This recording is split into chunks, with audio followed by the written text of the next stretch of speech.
1419ನೇ ಹುಟ್ಟುಹಬ್ಬದ ಹಾರ್ದಿಕ ಶುಭಾಶಯಗಳು. ನನಗೆ 3 ತಿಂಗಳ ಅವಧಿಯನ್ನು ಕೊಟ್ಟಿ ನೋಡಿ. ಪಾಕಿಸ್ತಾನದೊಳಗೆ ನುಗ್ಗಿ ಪಾಕಿಸ್ತಾನಿ ಸೇನಾ ಅತಿಕ್ರಮಣಕಾರರನ್ನ ಮುಜಾಫರ್ಬಾದ್ವರೆಗೆ ಅಟ್ಟಿಬಿಡ್ತೇವೆ. ಭಾರತೀಯ ಸೇನೆಯ ಶಕ್ತಿ ಸಾಮರ್ಥ್ಯ ಎಂತದ್ದು ಅನ್ನೋದನ್ನ ಇಡೀ ಜಗತ್ತಿಗೆ ತೋರಿಸಿಬಿಡುತ್ತೇವೆ.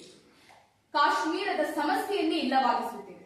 1948ರಲ್ಲಿ ಪ್ರಧಾನಿ ಜವಾಹರ್ಲಾಲ್ ನೆಹರೂರವರಿಗೆ ಇಂಥದೊಂದು ಪತ್ರ ಬರೆದಂತಹ ಆ ಧೀರ ಬೇರಿನ್ಯಾರೂ ಅಲ್ಲ, ಕೊಡಗಿನ ವೀರ ಜನರಲ್ ತಿಮ್ಮಯ್ಯ. ಭಾರತೀಯತೆಯ ಬಗ್ಗೆ ಅವರಿಗೆ ಅಂತಕುಂದು ಅಭಿಮಾನ ಇತ್ತು. ತಾಯ್ನಾಡಿಗಾಗಿ ಹೋರಾಡುವ ಛಲ ಇತ್ತು. ಭಾರತೀಯರು ಎಂತಹ ಧೈರ್ಯರು, ಎಂತಹ ಧೈರ್ಯ ಉಳ್ಳವರು ಅನ್ನೋದಕ್ಕೆ ಜನರಲ್ ತಿಮ್ಮಯ್ಯನವರು ಜೀವಂತ ನಿದರ್ಶನರಾಗಿದ್ದರು. ಜನರಲ್ ತಿಮ್ಮಯ್ಯನವರು ನಮ್ಮ ಭಾರತೀಯ ಇತಿಹಾಸದಲ್ಲಿ ಆ ಒಂದು ಅಧ್ಯಯನವನ್ನ ಯಾವುದಿಗೂ ಮಾಡುವುದಕ್ಕೆ ಸಾಧ್ಯನೇ ಇಲ್ಲ.